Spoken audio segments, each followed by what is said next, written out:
네, 오늘은 대기업 월급쟁이 직장생활의 잘못된 정보와 현실에 대해서 속 시원히 얘기 좀 하려고 합니다.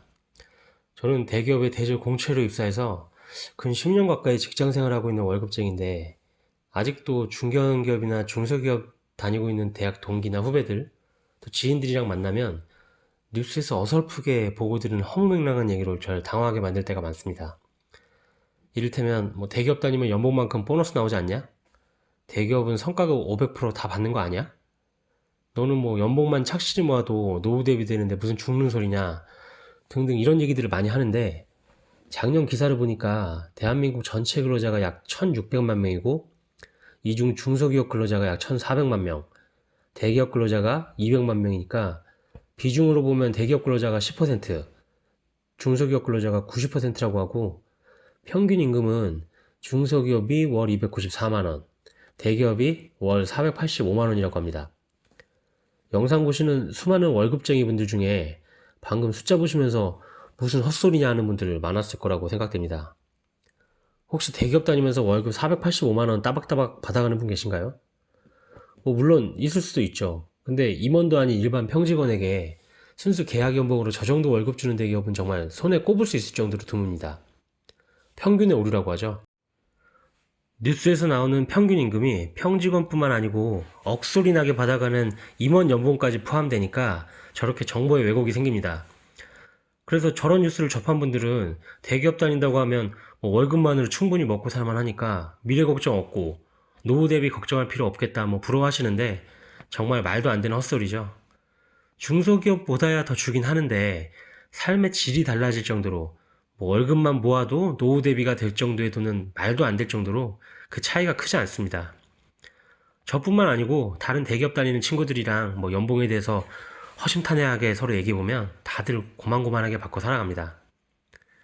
물론 요즘 시대 흐름 잘 타는 반도체나 몇몇 돈 잘 주기로 소문난 소수 대기업들은 훨씬 많이 줄 수도 있는데, 말 그대로 그런 기업은 소수일 뿐이고 일반적인 대기업 수준에서는 제가 말씀드린 수준에서 크게 다르지 않을 겁니다.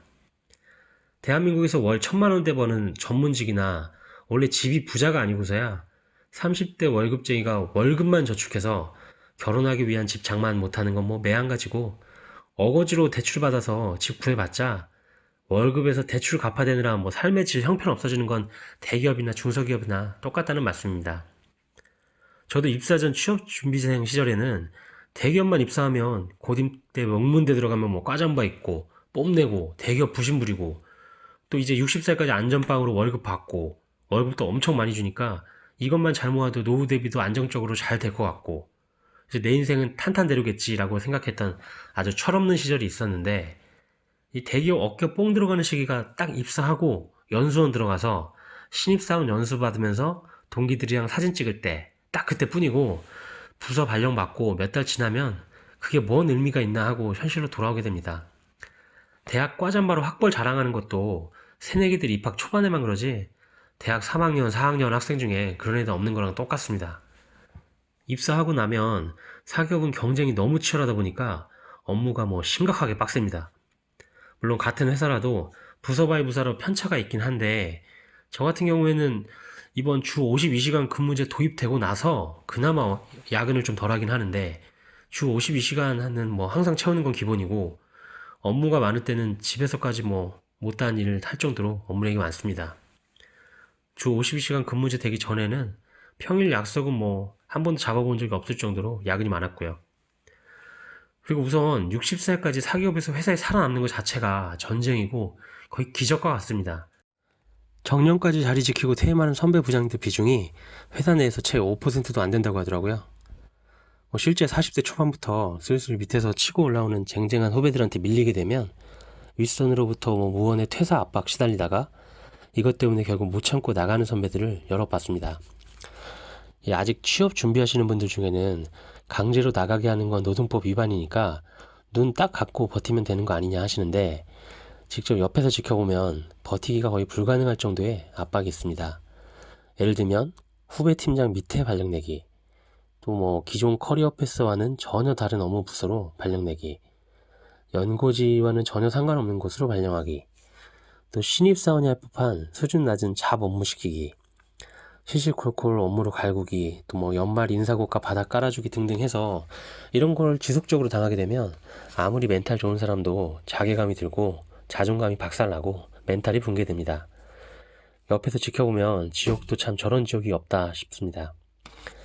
아무튼 대기업 입사만 했다고 끝이 아니라 또 다른 전쟁의 시작입니다. 그렇다고 이 전쟁 통해서 내가 승리를 쟁취해보겠다, 임원이 돼보겠다 하고 뭐 가정생활 다 뒷전에 밀어두고 죽기 살기로 회사에 올인한다고 임원이 될 수 있느냐? 임원이 될 확률은 신입사원 150명 중에 한 명이 될까 말까입니다. 확률로 따지면 1%도 채 안 되는 거죠. 제가 사회생활 시작하고 제일 존경스럽게 생각하게 된 분이 아직도 직장생활하고 있는 저희 아버지입니다. 이게 얼마나 어려운지 제가 회사를 다녀보니까 뒤늦게 깨닫게 된 거죠.